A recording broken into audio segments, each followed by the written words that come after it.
Hello guys, कैसे हो। आशा करते हैं आप लोग बहुत अच्छे होंगे।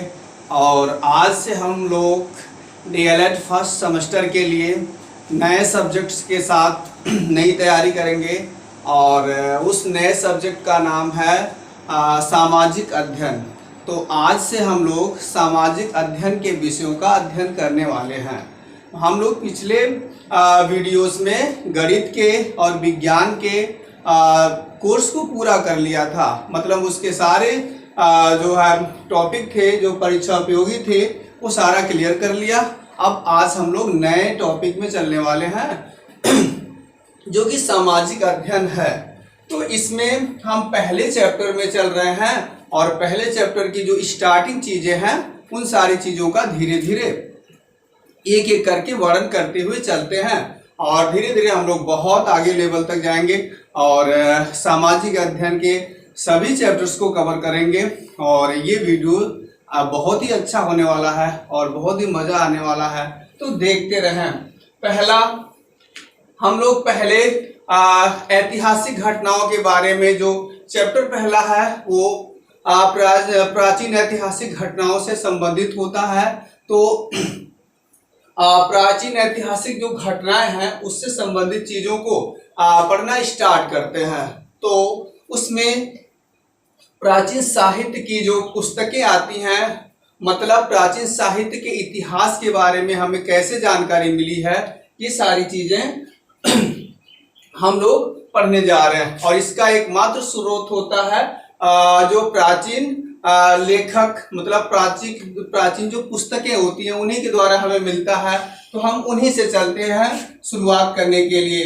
तो सबसे पहले हम पढ़ते हैं वेद। वेद क्या होते हैं और वेदों से हमें क्या अपने प्राचीन इतिहास के बारे में जानकारी मिलती है। तो आप जानते हैं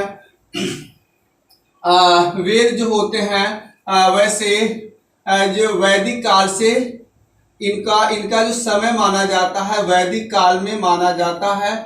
वैदिक काल से में इनकी रचना हुई थी। ठीक है, वैदिक काल में इनकी रचना हुई थी, ऐसा हमें मिलता है प्रमाण में। अच्छा, वेद कितने प्रकार के होते हैं? तो वेद होते हैं 4 प्रकार के होते हैं। 4 प्रकार के होते हैं। और सबसे प्राचीन जो वेद होता है वो कौन सा वेद होता है? तो सबसे प्राचीन वेद ऋग्वेद होता है। कौन सा वेद? ऋग्वेद होता है। ये ऋग्वेद सबसे प्राचीन वेद होता है। ठीक है, सबसे प्राचीन वेद ऋग्वेद होता है। उसके बाद दूसरा होता है ये कह सकते हैं सामवेद। ये सामवेद होता है दूसरा वेद। और तीसरा आ जाता है ऋगु, साम, यजुर्वेद। ये यजुर्वेद होता है तीसरा वेद, यजुर्वेद होता है। और चौथा वेद जो होता है आपका, ये क्या होता है?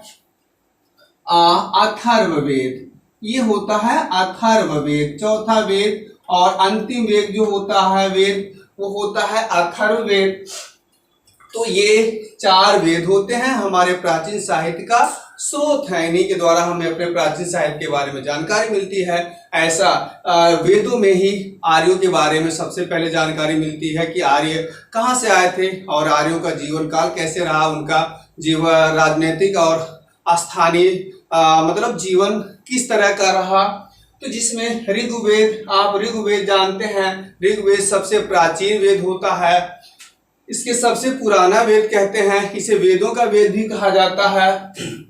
सामवेद, ये सामवेद का प्रयोग, सामवेद की रचना क्यों की गई थी? सामवेद उस संगीत का वेद कहते हैं। इनसे संगीत के स्वर, संगीत की रचना इत्यादि की खोज हुई थी और इसके लिए सामवेद का प्रयोग किया गया था। यजुर्वेद एकमात्र ऐसा वेद है जो गद्य और पद्य दोनों में होता है। इसकी रचना गद्य और पद्य दोनों में की गई है।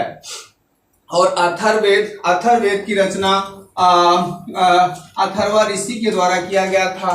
और इसमें बताया जाता है कि इसमें जादू टोना और टोटका इत्यादि मतलब यंत्र मंत्र आदि अथर्ववेद में प्राचीन काल में इसका वर्णन किया गया है। जादू टोना और यंत्र मंत्र इत्यादि का वर्णन अथर्ववेद में किया गया है और ऐसा होता है वेदों के द्वारा। तो वेद सबसे प्राचीन ऐतिहासिक स्रोत है जिसे हम लोगों ने देखा। और इसके बाद से आता है रामायण और महाभारत। तो रामायण और महाभारत के बारे में भी आप जानते हैं, रामायण महाभारत के बारे में भी जानते हैं। क्या होता है आप जानते हैं, रामायण रामायण रामायण जो होता है, रामायण और महाभारत ये क्या होते हैं, रामायण और महाभारत अपने समय के बहुत महाकाव्य हैं। एक रामायण और महाभारत ये दोनों महाकाव्य हैं और इनकी रचना अलग अलग लोगों ने किया था। ठीक है, ये क्या है, महाकाव्य है। तो मैंने रामायण और महाभारत लिखना था। महाभारत, ये रामायण और महाभारत ये दोनों महाकाव्य हैं। रामायण की रचना महर्षि वाल्मीकि ने किया था और महाभारत की रचना वेद व्यास ने किया था। वेद व्यास ने इसकी रचना किया था। और ऐसा भी कहा जाता है कि दुनिया का सबसे बड़ा महाकाव्य, दुनिया का सबसे बड़ा महाकाव्य कौन सा है, तो वो है महाभारत। महाभारत दुनिया का सबसे बड़ा महाकाव्य है। हाँ, एक बात और भी आती है कि जो दुनिया में सबसे अधिक प्रचलित काव्य कौन सा है, महाकाव्य कौन सा है, तो ये एक होता है पंचतंत्र। पंचतंत्र का नाम आप सुने होंगे। ये दुनिया में सबसे अधिक प्रचलित महाकाव्य है। इसकी रचना किसने किया था, इसकी रचना विष्णु शर्मा ने किया था। ये भारतीय लेखक थे, भारतीय थे जिन्होंने पंचतंत्र की रचना की थी। ये दुनिया का सबसे लोकप्रिय सबसे प्रचलित ग्रंथ था। अच्छा, तो हम देखते हैं रामायण और महाभारत दो प्राचीन महाकाव्य हैं और महाभारत भारत का ये सबसे बड़ा महाकाव्य माना जाता है। और इन दोनों से हमें क्या मिलता है, इन दोनों के द्वारा हमें क्या मिलता है, हम अपने इतिहास के बारे में, तो इन दोनों के द्वारा हमारे प्राचीन कालिक जो राजनैतिक शासन प्रणाली और शासन प्रणाली, लोगों के प्रति जो लोगों का जीवन शैली किस तरह का था, इन सब चीजों के बारे में रामायण और महाभारत से हमें जानकारी प्राप्त होती है। अच्छा, फिर साहित्य के क्षेत्र में साहित्यिक स्रोत के रूप में अगला स्रोत आता है जैन एवं बौद्ध साहित्य। जैन और बौद्ध साहित्य भी हमारे भारतीय इतिहास के, प्राचीन इतिहास के एक प्रमुख स्रोत हैं। इनके द्वारा भी हमें अपने ऐतिहासिक घटनाओं की जानकारी मिलती है। ये जैन और बौद्ध साहित्य के द्वारा हमें बहुत जानकारी मिलती है। जैसे 16 महाजनपदों के बारे में जानकारी बौद्ध साहित्य से ही हमें प्राप्त होता है। जातक कथाएं जो हमारे प्राचीन इतिहास के बारे में लोक प्रचलित कहानियां इत्यादि के बारे में हमें जातक कथाओं से प्राप्त होता है। तो इस तरह से ये हमें अपने प्राचीन इतिहास की जानकारी देते हैं। तो इस तरह से और कुछ पुस्तकों के बारे में, प्राचीन ग्रंथों के बारे में हम आपको बताते हैं जिनके द्वारा हमें अपने प्राचीन इतिहास की जानकारी मिलती है। और आपको जो मैं ये क्वेश्चन बता रहा हूँ, ये चीजें बताया जा रहा, इसी से ऐसे ही प्रश्न बनते हैं 1 नंबर 2 नंबर के, और उनमें यही बातें पूछी जाती है जो बातों को हमने आपको बताया। तो इन बातों को अगर आप सुनते हैं और क्लियर करते हैं, याद रखते हैं, तो इनसे रिलेटेड जब प्रश्न बनेगा, और इनसे रिलेटेड प्रश्न जरूर बनता है, तो उनका उत्तर भी आप खुद ब खुद कर देंगे। इसलिए इन चीजों को बड़े ध्यान से समझें, इन बातों को बहुत गौर से समझते रहें। तो ये है। तो और ग्रंथों के बारे में हम कह सकते हैं अर्थशास्त्र। हमें अर्थशास्त्र के बारे में कहाँ से जानकारी मिलती है, अर्थशास्त्र का स्रोत हमारे भारत में कहाँ से हमें मिला है, तो अर्थशास्त्र का स्रोत हमें चाणक्य के पुस्तक से हमें मिलता है। चाणक्य या कौटिल्य कह सकते हैं, कौटिल्य के अर्थशास्त्र नामक पुस्तक से ही हमें मिलता है। अर्थशास्त्र नामक पुस्तक से हमें प्राप्त होता है। और पतंजलि के महाभाष्य नामक पुस्तक से भी हमें ये जानकारी मिलती है कि अर्थशास्त्र के विषय में, अर्थ के विषय में, धन संचय के विषय में, शासन के विषय में किस तरह से प्राचीन समय में चलता था, शासन चलता था, और धन संचय इत्यादि के बारे में किस तरह से प्रणाली, राजनीतिक प्रणाली, राज शासन में हुआ करता था। ये सारी चीजें इन पुस्तकों से हमें प्राप्त होता है। और इसके बाद आप एक पुस्तक तो कभी नहीं भूल सकते जिसका नाम है इंडिका। इंडिका पुस्तक को जानते ही होंगे। इस पुस्तक है, ऐतिहासिक पुस्तक है, और इसके लेखक कौन थे? मेगास्थनीज था। इसके लेखक मेगास्थनीज था, जो किसका राजदूत था? ये था सेल्यूकस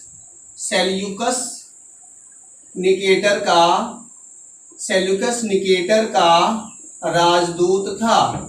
सेल्यूकस निकेटर का ये राजदूत था, ठीक है। और ये क्या किया था? ये जो है सेल्यूकस निकेटर, ये था किसके शासनकाल में भारत में आया था? हर्षवर्धन के शासनकाल में भारत आया था। हर्षवर्धन के शासनकाल में भारत आया था। तो इंडिका बहुत बार पूछा गया है। इंडिका पुस्तक के लेखक कौन है? मेगास्थनीज। वो इंडिका पुस्तक के लेखक कहाँ से आए थे? और यूनान से। और शासक कहाँ के थे? किसके राजदूत थे? तो ये थे मेगास्थनीज, सेल्यूकस निकेटर के राजदूत थे। और किसके दरबार में आए थे? इंडिया, भारत में किसके शासनकाल में आए हुए थे? हर्षवर्धन के शासनकाल में मेगास्थनीज भारत आए हुए थे। और मेगास्थनीज ने अपने पुस्तक इंडिका में भारत के बारे में बहुत कुछ लिखा था, बहुत कुछ वर्णन किया हुआ था। ऐसा भी ये भी पूछा जाता है, जैसे कभी कभी पूछा जाता है, इसने मेगास्थनीज ने अपनी पुस्तक में वर्णन किया था कि भारत में एक ऐसा पौधा होता है जिसकी टहनियों में भी जड़ निकल जाती है, और एक साथ इस पौधे के अंदर लगभग 400 लोग रह सकते हैं, उसके छाया में रह सकते हैं। और इस तरह से उसने आश्चर्य व्यक्त किया था। और उस पुस्तक का नाम उसने कहा, जिसे भारत में बरगद कहा जाता है। उसने ये भी बताया था अपने पुस्तक में, इसका भी जिक्र किया था कि भारत में ऐसे पौधे हैं जो बिना शहद के भी जो है बिना मतलब छत्ते के भी शहद प्राप्त होता है, ऐसा पौधा भारत में है।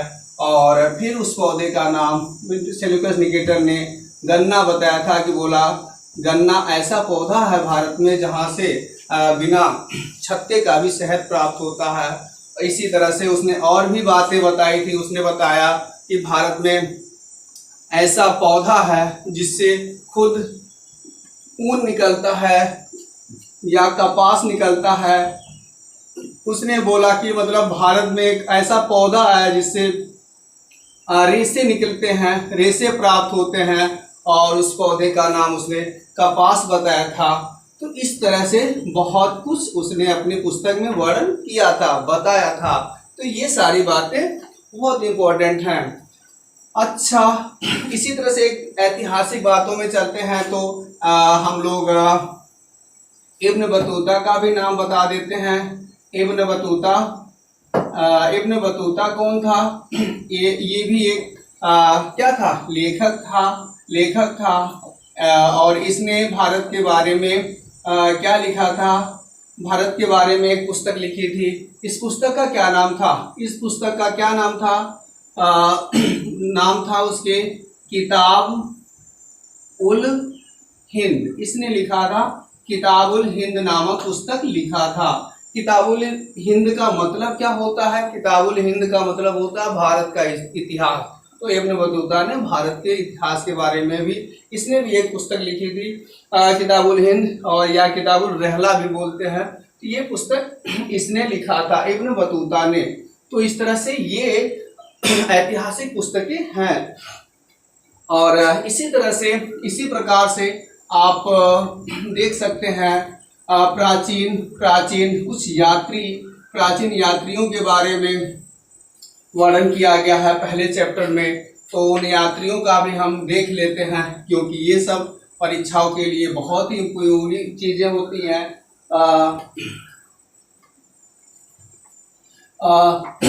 जो चीनी यात्री होता है, प्राचीन चीनी यात्रियों के बारे में वर्णन मिलता है आपके इस चैप्टर में। वर्णन है चीनी यात्री के बारे में। और पहला चीनी यात्री फाहियान के बारे में वर्णन किया गया है। फाहियान कौन था?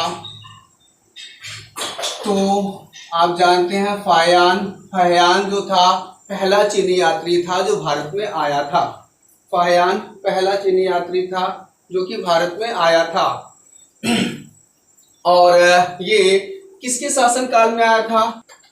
तो ये फाहियान भारत में कब आया था? ये आया था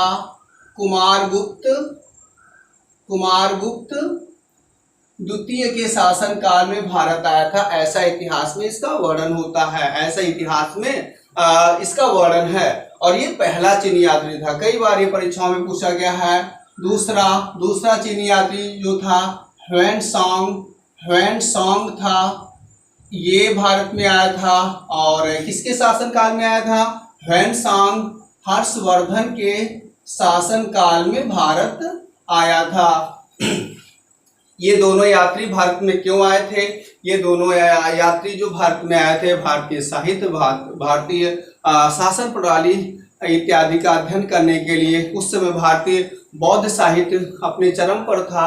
इन चीज़ों का अध्ययन करने के लिए, भारतीय बौद्ध साहित्य और साहित्य को सीखने के लिए ये सब भारत में आए हुए थे। तो आशा करते हैं आज का वीडियो आपको बहुत अच्छा लगा होगा, और वीडियो में बने रहें। ऐसे ही आगे हम और सारे वीडियोस लाते रहेंगे जो आपके लिए बहुत ही उपयोगी साबित होंगे और आपकी तैयारी में 4 चांद लगाते रहेंगे। तो चैनल को सब्सक्राइब करें, वीडियोस को लाइक करें। Thank you.